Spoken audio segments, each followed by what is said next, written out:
Então vamos lá. Muito feliz de estar aqui. Muito feliz mesmo. Esses momentos são muito preciosos, gente. Muito preciosos mesmo. A gente não pode se intimidar. Hoje é base vocacional. E a gente precisa, nessa noite, entender sobre chamado e vocação. Eu creio que o dia de hoje vai ficar marcado na nossa vida, não só pelo que está acontecendo aqui, mas por uma libertação de vidas mesmo, mas por uma liberação espiritual. A Bíblia diz que, cara, onde estiverem 2 ou mais reunidos em meu nome, lá estarei. Jesus estará lá. Deus estará lá. Então, se a gente está reunido aqui no nome de Jesus, cara, Ele está aqui.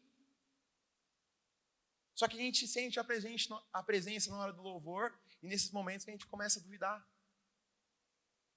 Isso vem para também exercer a nossa fé. Exercer a nossa vida. Onde será que nós estamos com o nosso coração? Será que nós estamos realmente nos relacionando com Jesus? Será que nós estamos vivendo a vocação que Ele colocou no nosso coração? Jota, o que é o chamado? A gente sempre fala assim, eu fui chamado para ser pastor. Eu fui chamado para ser missionário. Fui chamado para ser empreendedor. E a gente precisa entender que chamado é diferente de vocação. Todos nós somos chamados para algo e todos nós somos vocacionados para algo. O chamado, ele é universal, ele é geral. Mas a vocação, ela é individual. O que é o chamado? O chamado de Deus é Deus nos chamando para algo. Deus nos chamando para nos relacionarmos com Ele. Jota, e o que é a vocação? A vocação é a habilidade, é a característica, é aquilo que você tem de especial. Por exemplo, mano, seu nome é Thomas, né? Não, como é seu nome? É porque no script estava lá que tinha alguém da base cultural que era Thomas, então não é você. É quem que é o Thomas? Cadê o Thomas? E aí, Thomas, beleza? Mano, como é seu nome? É quase lá, mano. É Jonas? Jonatas. Corrigiu. Olha só. O Jonatas, ele dança. Vocês viram ele dançando aqui? A dança profética e tal. Gente, e ele manda bem. Você fez aula de dança, não fez, Jonatas? Aprendeu a dançar e tal, sabe tudo sobre dança. O Jota não sabe dançar. Jonatas, você sempre entendeu que você tinha uma vocação para dança? Que você gostava de dançar e tal, você via as pessoas dançando e você falava, mano, isso aqui eu gosto de fazer? Não? Quando que você entendeu que você gostava de dançar?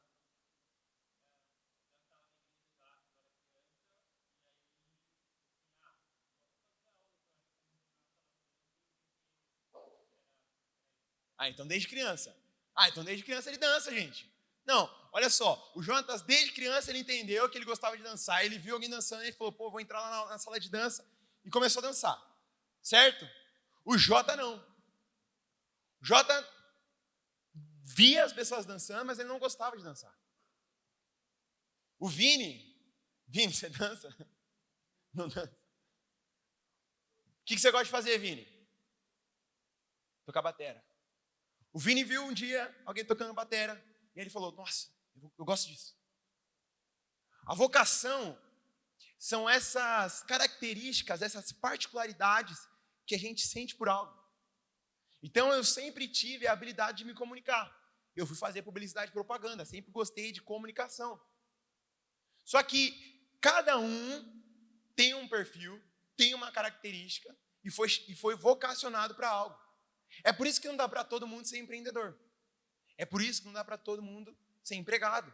É por isso que não dá para todo mundo ser pastor. Não dá para todo mundo ser missionário. Por quê? Porque senão fica insustentável.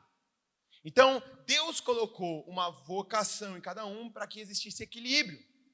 Porque no dia que o empreendedor precisar contratar alguém, ele vai procurar a habilidade que aquele funcionário vai ter. Quando um pastor precisar enviar um missionário, ele vai procurar alguém que tem essa vocação. Então a gente sempre passa, porque eu fui chamado para ser isso, fui chamado para ser aquilo. Não, meu amigo, você foi chamado para conhecer Jesus, para se relacionar com Ele, mas existe uma vocação individual. E foi a mesma coisa que aconteceu com um cara que eu amo a história dele, que é de Noé. E eu quero convidar você a abrir a Bíblia lá em Gênesis 6.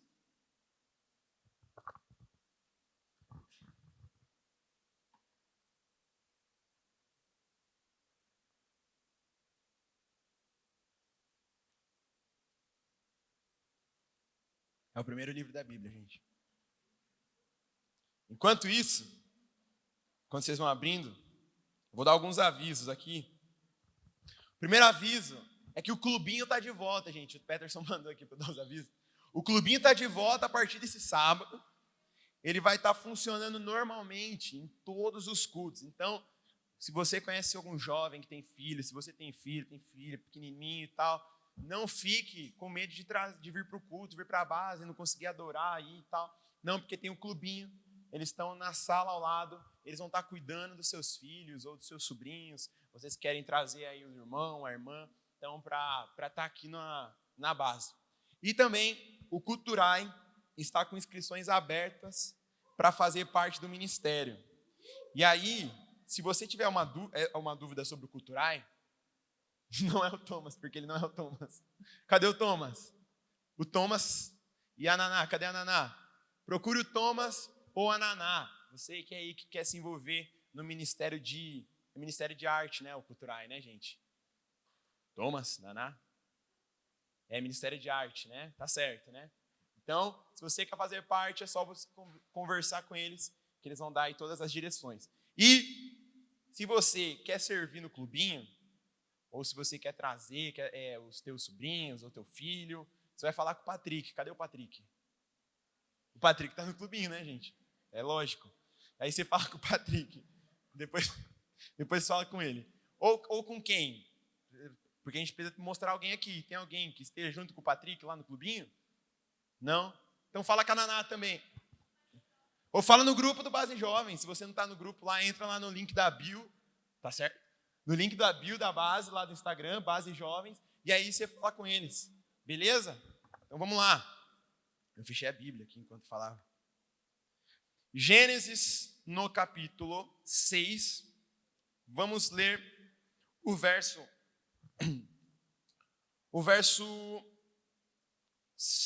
4. Naquele tempo, havia gigantes na terra e também depois, quando os filhos de Deus possuíram as filhas dos homens, as quais lhes deram filhos, estes foram valentes, homens de renome na antiguidade. O Senhor viu que a maldade das pessoas havia se multiplicado na terra e que todo desígnio do coração delas era continuamente mal. Então o Senhor ficou triste por haver feito o ser humano na terra, e isso lhe pesou no coração. O Senhor disse: farei desaparecer da face da terra o ser humano que criei. Destruirei não apenas as pessoas, mas também os animais, os seres que rastejam e as aves dos céus, porque estou triste por havê-los feito. Porém, Noé encontrou favor aos olhos do Senhor. Repita assim comigo: Noé encontrou favor aos olhos do Senhor. Pode ficar com a Bíblia aberta aí, ou com a Bíblia ligada, a gente já vai voltar. Noé, ele era filho de Lameque, ele pertencia à descendência de Adão. E a Bíblia diz no capítulo 5, quando Noé nasce, que ele consolaria o povo dos trabalhos e das fadigas das suas mãos. Ou seja, Noé vivia dentro de um tempo profético, o seu nome era profético e já existia algo reservado para ele. Repita assim: existe algo reservado para mim. Nós vivemos num tempo onde o relacionamento homossexual ele é normal. Nós vivemos num tempo onde roubar é normal. Nós vivemos num tempo onde sonegar é normal. Nós vivemos num tempo onde a traição ela se tornou normal. Nós vivemos num tempo onde o abuso de menores se tornou normal. Nós vivemos num tempo onde a promiscuidade ela tem tomado conta do mundo. E a gente está lendo aqui no capítulo 6 que Noé vivia num tempo onde a maldade tinha se espalhado. Parece algo meio conhecido, né? Onde a maldade, então você liga a TV, está acontecendo o quê? Tá tendo treta. Minha avó assiste lá, eu moro com a minha avó, né, velho? Então, eu vejo lá minha avó assistindo da Atena, Brasil Urgente. Meu Deus, é só desgraça. Cada dia é uma coisa nova. Quando a gente olha para isso, a gente abre a internet também, a gente vê a maldade do ser humano. A gente vê a pornografia infantil sendo difundida no mundo e existem países, isso aí eu vi essa semana, eu não lembro qual foi o país, mas que aceitou a comercialização da pornografia infantil. Ou seja, são crianças sendo abusadas e existem pessoas coniventes com isso. Então não é mais a pessoa que sentiu prazer em ver uma criança sendo abusada, mas um governo que está falando, ei, podem consumir isso aqui. A gente está olhando a Bíblia, a gente está lendo a Bíblia, e tudo que a gente está lendo aqui parece muito comum. Parece que a gente tem a mesma percepção. Só que, no meio de uma geração extremamente corrompida, a Bíblia fala que Noé encontrou favor aos olhos do Senhor. Diante de uma geração tão corrompida, onde tudo que é errado é normal, Deus está procurando os Noés da nossa geração. E a pergunta que eu tenho para te fazer é: será que nós estamos sendo coniventes com aquilo que está acontecendo? Ou será que nós estamos nos posicionando como Noés da nossa geração? Eu faço essa pergunta e eu quero que você reflita. Será que você tem se posicionado, né, quando o assunto é faculdade? Será que você tem se posicionado quando o assunto é relacionamento? Será que você tem se posicionado quando o assunto é ministério? Ou será que você tem apenas aceitado aquilo que o mundo está vivendo? Ai, Jota, eu nem sei o que vou fazer, velho. Ai, tá tudo tão assim, né? O Brasil é um dos países que mais tem a geração nem trabalha e nem estuda. É sério isso, gente. Isso é matéria, vocês não me dão, mas é verdade. A nossa geração, ela não quer estudar. Ela não quer trabalhar. Ela só quer anunciar tigrinho. É fato. Ela quer abrir o story. Eu trabalho com estratégia digital e o que eu mais recebo assim, às vezes, de gente que é mais da nossa idade é: mano, como é que eu faço para ficar rico? A nossa maior pergunta tem sido como eu faço para ficar rico? E não tem sido a pergunta, como que eu faço para honrar o nome de Deus através do meu trabalho? Quando a gente olha Noé, quando a gente vê assim, no meio de uma geração corrompida, eu fico pensando, gente, mano, o que esse cara fazia para chamar a atenção de Deus? Será que ele era o cara que pregava bem? Será que ele era o cara que mais servia? Será que era o cara que, nossa, gritava, tinha uma eloquência? Ou era o cara que vestia a melhor roupa? Sabe, a gente não tem detalhes aqui, mas a gente sabe que ele era um homem justo. Se ele achou favor aos olhos de Deus, é porque existia algo dentro dele. Existia um amor, um temor e um zelo por fazer a vontade de Deus. E se nós quisermos tanto influenciar quanto sermos relevantes para um mundo que está corrompido, nós precisamos inicialmente falar: Deus, eis-me aqui. Deus, eis-me aqui. Imagine só, Noé, quando foi nascer, o pai dele falou assim: viu, esse aqui vai libertar a gente. Esse aqui vai fazer todo o trabalho, toda a fadiga, todo o cansaço que a gente teve ser recompensado. Esse aqui é como eu posso dizer, esse aqui é o nosso libertador, esse aqui é a nossa galinha dos ovos dourados. Imagine só. Imagine só você, quando nasceu, se você vem de tanto uma linhagem cristã, se você nasceu numa família cristã ou não. Imagine só que quando você nasceu, Deus olhou para você e Ele pensou algo. Deus conhece o nosso passado, conhece o nosso futuro, Ele conhece tudo sobre nós. Então, Ele sabe qual é a tua vocação, porque Ele te vocacionou para algo. Noé havia sido vocacionado para algo. Só que não adiantava nada, lá no começo da vida dele, ele ter recebido um nome profético. Não adiantava nada o Jota ter nascido numa família cristã, o Vini ter família cristã, o Marco ter nascido numa família cristã. Não adiantava nada se Noé não tivesse se posicionado.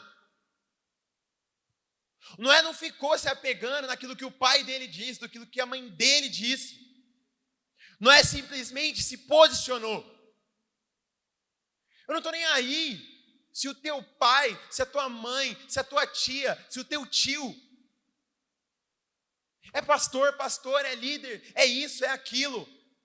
Eu não estou nem aí se o meu pai e minha mãe eram líderes, pastores. Eu quero saber o que Deus pensa de mim, o que Deus pensa de você, o que Deus pensa de nós, base. A gente tem que parar de se apegar naquilo que os nossos pais viveram. Se o teu pai construiu algo, se tua mãe construiu algo, cara, isso talvez não seja para você tocar também. Seja uma empresa, seja um ministério, seja aquilo que for. Se Deus disse que você está indo para um lado, se Deus disse para você ir para um lado, você tem que parar de se apegar naquilo que as outras pessoas falaram sobre você. Sabe qual é a maior crise de identidade que a gente tem, principalmente aí com a galera que é rica, velho? É que o pai construiu uma empresa gigante e agora ele está sendo obrigado a tocar aquela empresa. Só que talvez aquele cara nem foi vocacionado para isso. Talvez ele foi vocacionado para o mundo das artes. E aí talvez você viva isso hoje. Teu pai foi um metalúrgico. Eu venho de uma família de metalúrgicos. Todo mundo foi metalúrgico, gente. Todo mundo. Meus primos trabalham na indústria. E aí eu não me encaixava dentro de uma empresa tradicional. Falava, não é isso para mim, velho. Isso não é para mim. E talvez você viva isso hoje. E aí o que a gente precisa entender? Cara, eu tenho essa vocação, Deus me chamou para isso. Os recursos que eu tenho, cara, são baixos, mas Ele falou isso para mim. Talvez fosse a mesma coisa que Noé estivesse vivendo. O que o pai de Noé disse é que ele libertaria e que ele consolaria o trabalho de suas mãos. Só que não foi muito bem como o pai de Noé esperava. Como assim? Porque o pai de Noé esperava um estilo desse consolo. Só que Deus mandou um outro tipo de consolo. Era profético, aconteceu, mas não da forma que talvez eles imaginassem.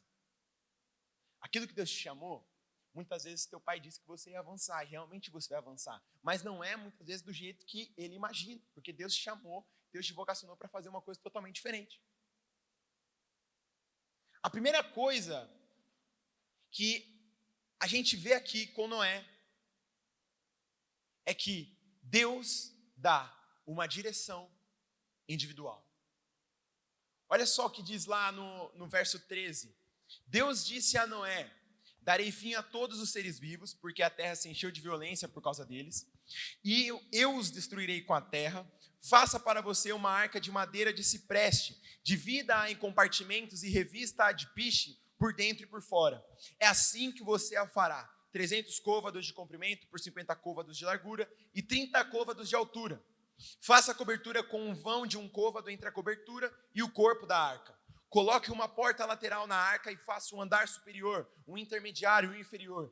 Eis que vou trazer águas sobre a terra, o dilúvio, para destruir debaixo do céu todo ser vivo que tem fôlego de vida. Tudo o que há na terra perecerá. Contudo, estabelecerei a minha aliança com você, de forma que você entrará na arca, você e os seus filhos, a sua mulher e as mulheres dos seus filhos. Olha só a direção que Deus está dando para Noé. Está falando para ele construir uma arca. Imagine você no tempo de Noé, ouvindo a voz de Deus, e Deus fala que você vai construir a nova Big Tech de $1 bilhão. Imagine hoje, velho. Você está aqui no meio do culto, Deus fala aqui. Gui, você vai construir um negócio novo. Você vai construir um hambúrguer de robô. O robô vai fazer seus hambúrgueres. E esse robô você vai vender a $1 bilhão. Parece loucura o que eu falei. Mas imagine só o Gui montando um robô que faz hambúrguer e crescendo e se tornando uma tecnologia absurda. Quando a gente olha esse tipo de coisa, quando está no campo das ideias, a gente olha e pensa que é loucura. Só que a gente precisa entender quem é que está falando. Porque talvez até hoje você falou assim, não, eu vou trabalhar com isso, eu vou trabalhar com aquilo, e de 3 em 3 meses você muda de profissão. De 3 em 3 meses você muda a faculdade que você vai fazer. De 3 em 3 meses você muda o que você vai seguir. Sabe por quê? Porque você está confuso e você não entendeu que a primeira coisa para você viver o extraordinário de Deus é ouvir a direção que Deus está te dando. Para que foi que Deus te vocacionou? Para quê? Talvez hoje você está perdido. Você entrou aqui perdido. Existem pessoas que vieram aqui na frente porque estão com crise de identidade, não sabem para onde vão e o que são. A primeira coisa que a gente tem que fazer quando a gente está num culto como esse é: Deus, o que o Senhor quer de mim? Talvez Noé, em algum momento da sua vida, pensou isso. Deus, o que o Senhor quer de mim? E aí Deus fala para ele que ele queria isso, que ele construísse uma arca. E o mais interessante dessa visão que Deus dá para Noé é que Deus fala do jeitinho que ele vai construir. Você vai construir com essa madeira, é desse tamanho, a altura é essa, o diâmetro é esse, a capacidade é absurda. Entenda uma coisa, Deus não é um Deus de confusão, Ele é um Deus de organização. Se Deus falou que você ia construir um negócio, mas nem a organização inicial você está buscando, como é que você acha que você vai crescer? Se Deus falou que você ia ser um médico, por que estudar, ao menos você não está estudando? Não, porque Deus disse, e o que você fez? Você foi buscar entender mais daquilo que Ele te disse, ou você ficou no raso? A visão aqui que Deus dá para Noé, ela é completa, do início ao fim. Porque o nosso Deus não é um Deus aqui de falar só, o início é metade, é pouca coisa, não. Se Deus tem uma visão e você está mais confuso ainda, comece a repensar. Talvez você precise organizar a tua vida. Jota, porque eu ia viver isso e não aconteceu porque uma pessoa falou que eu não ia conseguir. Então, essa pessoa é maior que a voz de Deus para você. Não, porque meu pai disse que não ia dar certo. Desde quando teu pai é maior que Deus? Agora, talvez, essa voz nem era de Deus. E aí, por ver alguém vivendo aquilo que você queria viver, você tomou como se fosse a voz de Deus, porque você estava numa crise existencial. E aí você falou assim, não, Porque a minha vocação é ser empreendedor, então eu vou empreender. E aí você não conseguiu levar o negócio simplesmente porque tua vocação é ser um empreendedor. Eu, por exemplo, pensei que ia fazer biologia. Primeira vez que eu vi um corpo lá na faculdade da Uniso, eu quase passei mal. Percebi que não era para fazer biologia. A sorte foi que eu não tinha feito a matrícula ainda. Meu negócio era publicidade mesmo. Então a gente precisa entender o que nós vamos viver para tirar essa confusão na nossa mente. E ouvir o direcionamento individual de Deus. Depois disso, a gente percebe, e olhando o texto aqui, depois do verso 18, olha só, no verso 22. Foi o que Noé fez, conforme tudo o que Deus lhe havia ordenado. Assim ele fez. Depois de ouvir a voz de Deus, a gente fica naquele momento de chapação, né? E aí coloca um story lá, culto de sabadão. Deus deu o caminho. Aí coloca lá a frase de Josué, né? Seja forte e corajoso, porque vai vir aqui muita treta. É agora o caminho, agora a gente vai crescer. E aí passa.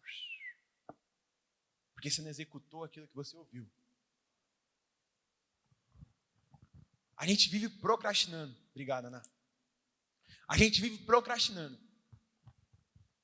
Existia um cara que procrastinava, gente, era eu. Colocava o checklist, fazia aquele checklist do dia, insano, gigantesco. E aí fazia 2 coisas do dia, e depois ficava se sentindo um lixo, porque só conseguiu cumprir 4 tarefas das 85 que a gente colocou. Falta de organização com aquilo que Deus colocou na nossa mão. E segundo, procrastinação. Porque se eu não fiz hoje, amanhã que eu não vou fazer. Aí amanhã você vai lá e zera o checklist e começa um checklist de novo. Noé, a Bíblia fala aqui em Gênesis 6:22 que Noé fez tudo como Deus havia lhe ordenado. Gente, fazer aquilo que Deus disse é o suficiente. A gente não precisa fazer a mais para agradar, a gente não precisa fazer a mais porque fulano está fazendo. Não, porque fulano consegue administrar isso. Então, se ele acorda 5 horas da manhã para ir para a academia, depois ele faz devocional, depois ele toma café, depois ele vai trabalhar, depois... Gente, vai dar burnout. Vai dar burnout na certa. Eu acordo 4h52 porque o ano tem 52 semanas. Aí eu acordo, eu faço minha conexão com Deus. Aí eu tomo meu café espiritual. Posto meu story fazendo devocional café com Deus Pai. E vou para a Smart Fit. Aí depois, eu posto no busão. Vou para o trabalho. No horário do almoço eu posto minha marmitinha para todo mundo ver que eu estou fit. Aí depois eu posto mais uma foto. Aí posto uma foto no close. O dia já passou. Eu pego o busão, vou para a faculdade, chego na faculdade. Estou vivendo aquilo que Deus me vocacionou. E ainda reclamo. Por quê? Porque as pessoas nos vendem o resultado. As pessoas não nos vendem o processo. O processo é doloroso. Imagine só você construir uma visão maior do que todo mundo já havia ouvido e ainda fazer tudo o que Deus havia falado. A gente não quer, passar 4h30, 5 horas, 3 horas, sei lá, na faculdade. A gente não quer bater o nosso ponto 8 horas. A gente não quer acordar mais cedo para fazer devocional. A gente não quer viver isso. A gente quer apenas o resultado. Não é... Opa, fechadona. Aí quando você vai dar aquela risada. Vou ter uma água aqui. Vontade de falar. Até perdi o que eu ia falar aqui, velho. Mas a gente não se apaixona pelo processo. A gente só se apaixona pelo resultado. E aí a gente deixa de viver o que realmente vai fazer sentido na nossa vida e o que vai trazer a marca na experiência. Eu sei que é chato pra caramba você se sentir um pastor, uma pastora, um missionário e ainda não está exercendo isso. Às vezes é tão palpável, né, o lance da faculdade, né? Não, quando eu terminar a faculdade eu vou. E o lance ministerial não. Você nunca sabe. E às vezes você fica naquele lance assim, nossa, velho, porque minha vocação é ser pastor e tal, não sei o quê. E os caras da base não me colocam para pregar, mano. Nossa, você é louco, mano. O pastor não me chama para isso, não me chama para aquilo. Nossa, nem uma visitinha rola, mano. Só que a gente não quer viver o processo. A gente não quer viver o processo de abrir um GF. Por quê? Porque no GF não está ninguém olhando a gente. No GF eu só vou mandar o print lá, ou a foto lá no grupo dos líderes de GF para mostrar quem vê no meu GF. Mas eu não vou estar no feed da base. Eu não vou estar lá na Leader Conference, lá com o Du.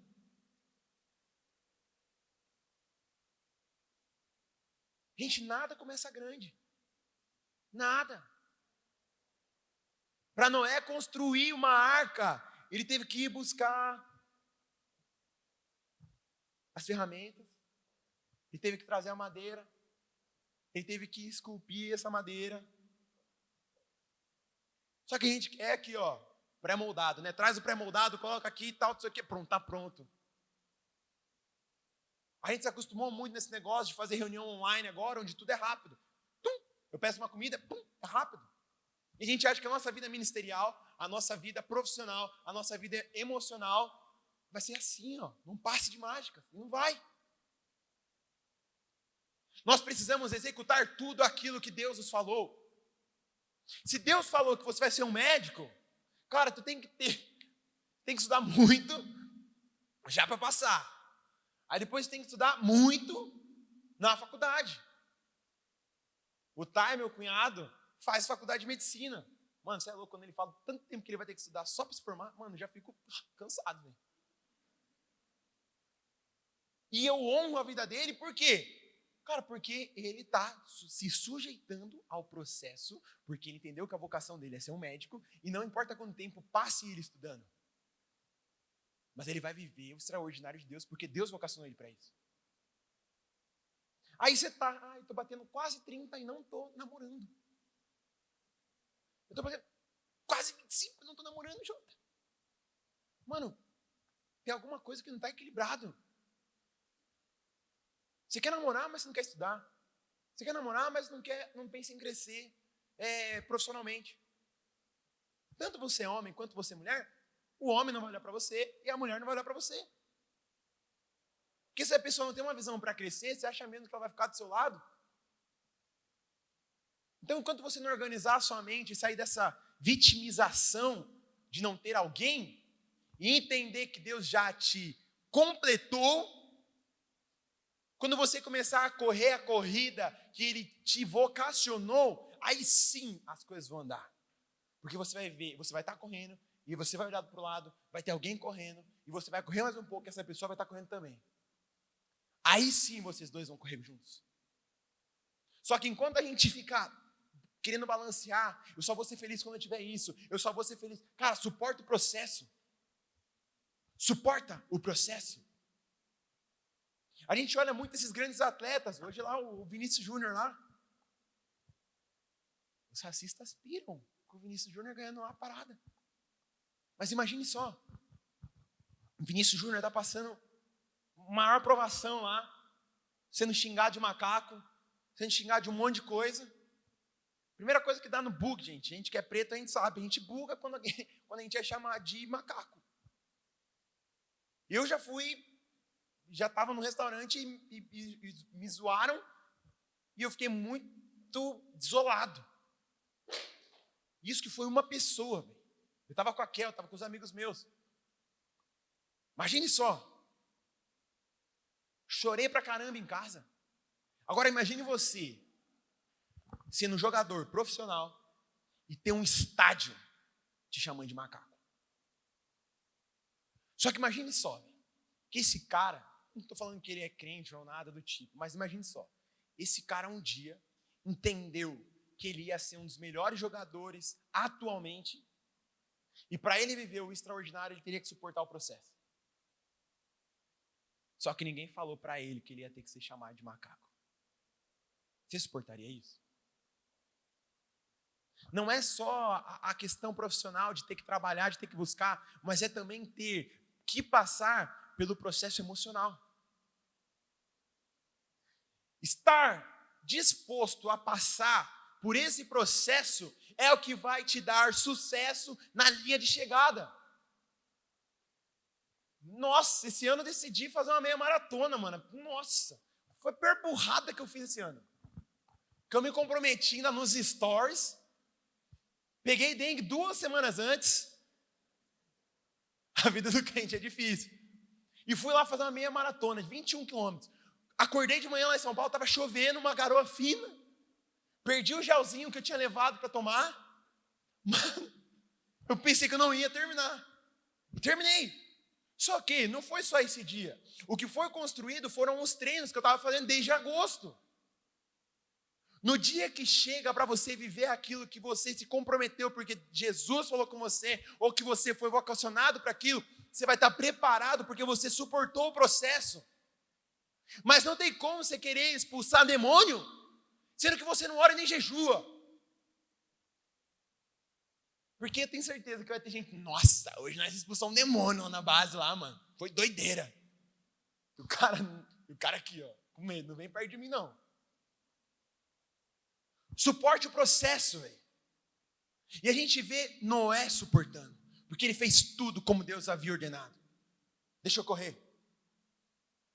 A terceira coisa que nós precisamos entender é que a nossa vocação deve abençoar a nossa família. Olha só, Gênesis, no capítulo 8, no capítulo 6, verso 18, vai dizer assim: contudo, estabelecerei a minha aliança com você, de forma que você entrará na arca. Tracinho, você e seus filhos, a sua mulher e as mulheres dos seus filhos. Se o teu trabalho, se a tua faculdade, se o teu estilo de vida não abençoa a tua família, cara, repensa hoje o que você está fazendo. Nenhum sucesso ministerial compensa se você perder a tua família. Nenhum sucesso profissional compensa se você perder a sua família. A primeira coisa que Deus imaginou quando Ele criou o mundo foi família. Foi por isso que Ele fez a mulher, o homem, e fez deles uma família. A primeira coisa que Deus sonha é a família. Se aquilo que a gente está construindo está gerando mais intriga entre a nossa namorada, a nossa noiva, o nosso noivo, o noivo, o nosso esposo, seu esposo, meu esposo nada, nosso esposo, o seu esposo, a sua esposa. Lá ele. Esse cara, velho. Se isso está gerando mais intriga, e não a intriga de entender o que você está fazendo, mas a intriga de acabar com o teu relacionamento, de acabar com a tua família, cara, repensa. Até o ano passado, eu era um cara que eu não me importava com família. Não me importava. Eu não queria construir uma família. Não queria, eu pensava em não casar até uns 3 anos atrás. Mas até o ano passado, eu não frequentava tanto os churrascos de família. Não. Chegava, eu trabalhava a semana inteira, era viciado em trabalhar. Estou trabalhando isso, esse negócio de viciado em trabalhar. Sempre gostei disso, sempre me ocupei nisso. E chegava o final de semana, eu vinha para a igreja. Vim para a igreja. Ah, vai ter churrasco? Isso aqui, vou para a base. Ah, não, vai ter isso, vou servir. Isso aqui. Desde que eu comecei a namorar, eu comecei a frequentar mais churrasco. E eu comecei a perceber o quão distante de família eu estava. Hoje, eu amo estar em casa. Eu amo estar com os meus pais. Eu não tinha percebido o quanto eu sentia de saudade de estar com a minha mãe, de estar com meu pai. Eu não pensava mais no dia que minha avó fosse embora. Hoje eu penso semanalmente, velho.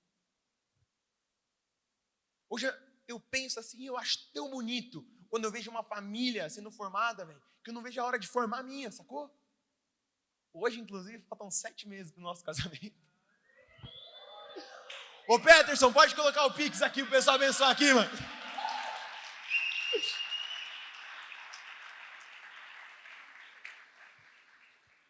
Mas, eu tive que olhar, lá em março do ano passado, quando Deus falou sobre Noé comigo, eu tive que olhar e ver como Noé era um exemplo, não só apenas como trabalhador, mas como um pai de família. E a gente se esquece disso, gente. A família é a primeira coisa que a gente sacrifica para viver o nosso sonho, já parou para perceber? Primeira coisa. Não, a gente ajeita, a gente encaixa a família depois. Não. Se o teu trabalho, se a tua vocação não vai abençoar a tua família, repensa isso. Porque olha só a recompensa do final, Gênesis 8, no verso 18. Então, Noé saiu da arca com a sua mulher e com os seus filhos e as mulheres deles, e com todos os animais de rebanho, todos os que rastejam sobre a terra e todas as aves. Tudo que se move sobre a terra saiu da arca, uma espécie após a outra. Quando Noé chega, aquilo que Deus tinha falado para ele, a família dele estava com ele. Não importa do que aconteceu depois. Mas aquilo que Deus vocacionou Noé, ele cumpriu. Eu não vou conseguir ter ação do que o meu filho vai fazer, gente. Eu vou ensinar o caminho que ele deve andar. E aí, quem vai decidir seguir ou não é ele. Noé cumpriu isso. E quando ele chega com a arca, quando eles chegam lá, desce toda a família. Uma visão que não contempla a nossa família, que não abençoa a nossa família, não é uma visão de Deus. Não é. Ou talvez você se perdeu no meio do caminho. E aí você precisa se lembrar lá do dia 1 para viver um novo ciclo. No novo ciclo, Deus falou que você ia viver isso. Só que no meio do caminho você se corrompeu. Você deixou de lado quem você mais amava, quem mais se importava, quem mais acreditava. E hoje você nem dá bola para os seus pais. Porque se cai nessa ideia hoje que vende na internet, meus pais não vão entender mesmo o que eu faço. Não adianta nada, gente, a gente perder família. A gente está numa igreja que se chama Igreja Família. E a gente não quer viver família. Família é tudo. Porque dentro da arca é lugar de lidar com as imperfeições. Dentro da arca é lugar de lidar com o pecado do outro. Então você vai ter que lidar com o pecado do teu familiar. Dentro da arca não cheira bom não, gente. Imagine só o tanto de animal que tinha lá. É lugar de tratar as impurezas.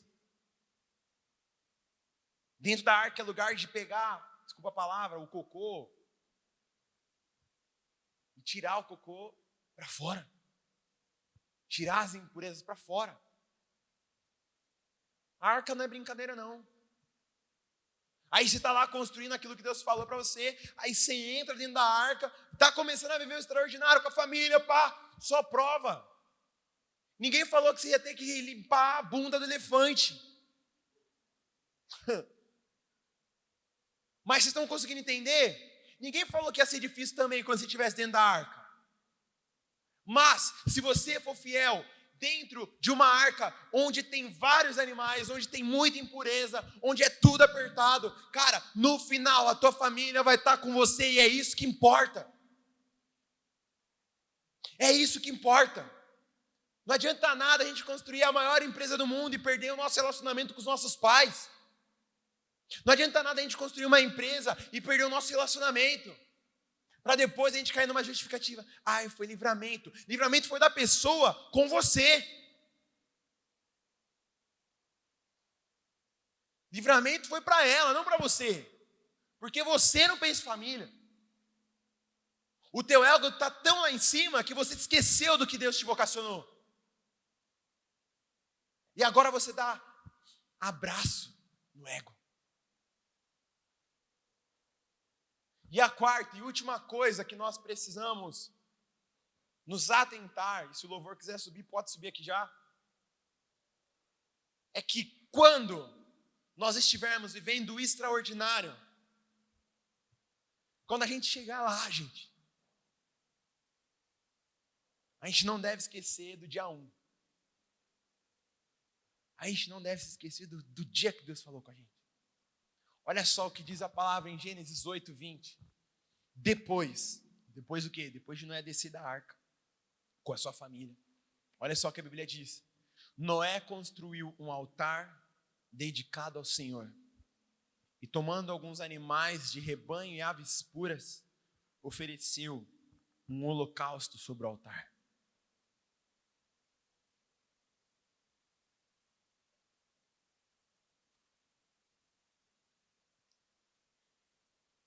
Esses tempos eu fui mês passado, acho que em abril, eu fui para Minas.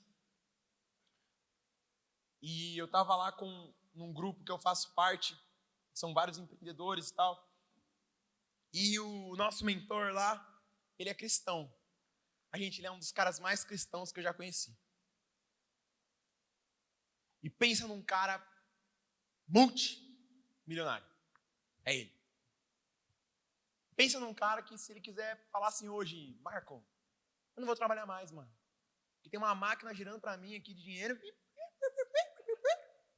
Ele é assim. Só que ele é uma das pessoas que eu vejo, sabe aquela pessoa parecida com Jesus, mano? Que você olha para ele e você fala assim, mano, eu quero ser igual a esse cara. Eu quero ter o dinheiro que esse cara tem.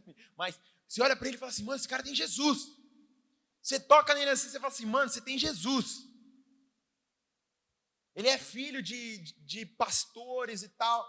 E é um cara que suportou o processo. Está num lugar muito legal, mas ele fez algo que não é comum no meio digital. A gente vai em muito evento. E aí, quando a gente foi começar o evento, ele falou bem assim, gente, vamos ficar de pé antes, vamos fazer uma oração. Aí fez um monte de gente que nem conhece nada aqui, já ficou aqui, né, levantou. Aí eu falei, não meteu essa.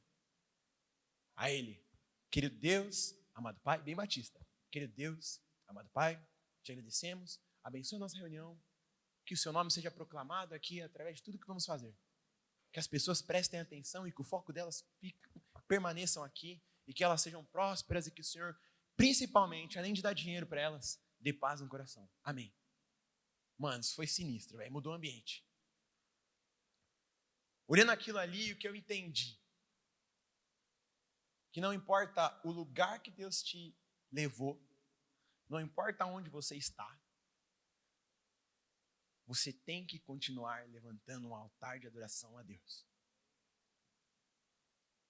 Gente, a gente vai conhecendo muito jovem que está ficando rico, ou que nem precisa estar rico, gente. Muda um pouquinho a situação.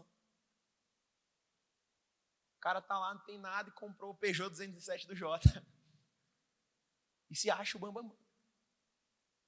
Não, porque quando eu não tinha nada, ninguém falava comigo. Agora que eu tenho um Peugeot 207, as pessoas me olham, querem carona. Ah, não, porque quando eu não tinha esse trabalho. Aí os entes, quando eu era uma blogueira, quando eu não era blogueira famosa, ninguém falava nada, ninguém dava like. Agora todo mundo pedindo arroba, né? Aí quando a gente chega nesses lugares, a gente se esquece de abençoar os outros.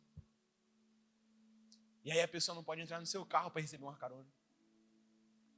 O tanto que você usou de carona dos outros, hoje você não pode dar uma carona para alguém. Você não pode parar ali no ponto para deixar alguém no terminal. E quando as pessoas olham para você, elas não veem mais Jesus. É por isso que existe muita confusão na mente das pessoas de que o dinheiro é ruim. E não é. Mas a gente tem que tomar cuidado com ele. É uma moeda de troca. Mas ele tem que ser o nosso escravo, e não nós sermos escravos do dinheiro. Se a gente não consegue abençoar depois de ter suportado o processo, depois de ter vivido, tá com a nossa família tudo de boa. Quando chega lá, acontece igual o Will Smith. No dia que ele foi receber o Oscar, no dia que ele mais esperou, o que ficou marcado não foi ele recebendo o Oscar, foi ele dando tapa na cara do Chris Rock. Imagine só no dia que Deus trouxe você, no dia que você chegou lá, você é o cara que se esquece dele. E o que era para ser uma comemoração se torna uma marca para sempre. Porque se existe uma coisa que fica, é a marca. E talvez você esteja vivendo isso hoje. Fique de pé. E talvez você se identifique. Estava lá suportando o processo. E quando as coisas começaram a melhorar, pum, já era Deus. Eu não preciso de Deus. Daqui 10 anos, a nossa população será majoritariamente evangélica. Já parou para pensar nisso? Já parou para pensar o quanto de dízimo as igrejas vão arrecadar? E o ponto é, será que nós vamos cuidar muito bem dos recursos que seremos aptos a administrar? Será que daqui 10 anos a gente vai estar se lamentando de não ter investido tanto nos jovens, tanto nos adolescentes? E a gente vai olhar e vai falar assim, opa, eu podia ter feito algo. Que nessa noite você se lembre do dia 1. O dia que Deus falou com você. E você olha a partir de hoje e fale, Deus, eu saí daquilo que o Senhor me disse. Eu abandonei aquilo que o Senhor me disse. Mas eu quero voltar. Eu quero voltar a viver aquilo que o Senhor sonhou para mim. Aquilo que o Senhor disse sobre mim. Eu quero parar de procrastinar. Eu quero realmente fazer tudo o que o Senhor me disse, como Noé fez.